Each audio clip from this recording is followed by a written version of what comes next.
শুভ সন্ধ্যা। Share বাজারের মূল খবর ডেইলি মার্কেট আপডেটে আপনাদের স্বাগতম। সূচক ৫৭.০৪ পয়েন্ট বা ১.০৫% হারিয়ে ৫,৩৫১ পয়েন্টে স্থির হয়েছে। বাজারের লেনদেনের পরিমাণ ছিল ৭৬১ কোটি টাকা, যা আগের কার্যদিবসের তুলনায় ৭.৬৮% বেশি। ফার্মাসিউটিক্যাল খাত থেকে স্কয়ার ফার্মাসিউটিক্যালস ও বেক্সিমকো ফার্মাসিউটিক্যালস, ব্যাংকিং খাত থেকে ব্র্যাক ব্যাংক ও আল আরাফা ইসলামী ব্যাংক এবং শিল্প খাত থেকে বাংলাদেশ স্টিল রোলিং মিলস ও বাংলাদেশ শিপিং কর্পোরেশন আজ বাজারের পতনে মুখ্য ভূমিকা রাখে। খাতভিত্তিক রিটার্নের ক্ষেত্রে ট্যানারি খাত সর্বোচ্চ ১.৭২% বৃদ্ধি পেয়েছে, আর টেক্সটাইল খাত ১.২৪% বৃদ্ধি পেয়ে দ্বিতীয় অবস্থানে রয়েছে। অন্যদিকে এনবিএফআই খাত আজ সর্বোচ্চ ২.০১% পতনের মুখে পড়েছে। আজকের শীর্ষ ২০ মূল্য হারানো শেয়ারের মধ্যে ছিল ৫টি মিউচুয়াল ফান্ড, 4টি বীমা কোম্পানি ও 4টি NBFI. Apex Tannery, Stylecraft Limited এবং আনোয়ার গ্যালভানাইজিং এর সর্বোচ্চ মূল্য বৃদ্ধি পেয়েছে। অন্যদিকে AIBL First Islamic Mutual Fund, Nitol Insurance ও রিজেন্ট টেক্সটাইল মিলস আজকে সর্বোচ্চ দর পতন হওয়া শেয়ার। এই শেয়ারগুলোর মূল্য পরিবর্তনের ক্ষেত্রে মূল্য সংবেদনশীল তথ্য প্রকাশ করা হয়নি।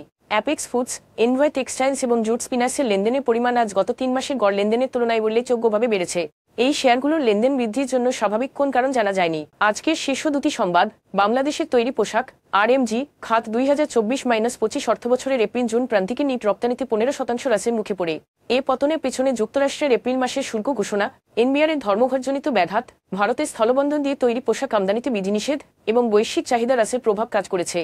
শুল্ক ঘোষণার প্রাথমিক ধাক্কা ক্রেতাদের অনিশ্চয়তা এবং অর্ডার বিলম্বের কারণ হলেও পরবর্তীতে ইতিবাচক মনোভাব ফিরে এসেছে, কারণ বাংলাদেশি পণ্যের ওপর পাল্টা শুল্ক ৩৭% থেকে কমে ২০% নেমে এসেছে। এর মাধ্যমে শিল্পখাত পুনরায় চাঙ্গা হওয়া সহ প্রধান বাজারগুলোতে খাতটির অবস্থান শক্তিশালী হওয়ার সম্ভাবনা তৈরি হয়েছে।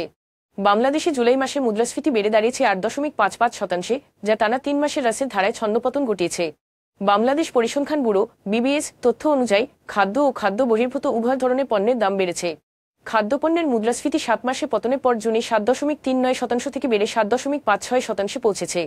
অন্যদিকে খাদ্য বহির্ভূত পণ্যের মুদ্রাস্ফীতি সামান্য বেড়ে ৯.৩৭% থেকে ৯.৩৮% দাঁড়িয়েছে। বাংলাদেশ ব্যাংকের তথ্য বলছে, শহর ও গ্রাম উভয় এলাকায় মূল্যস্ফীতি বিদ্যমান রয়েছে, যা গৃহস্থালী পণ্যের ক্রয়ক্ষমতা রক্ষা এবং মূল্য স্থিতিশীলতা ফিরিয়ে আনার লক্ষ্য জোরাল পদক্ষেপ গ্রহণ এখন সময়ের দাবি। আজ এ পর্যন্তই, ধন্যবাদ।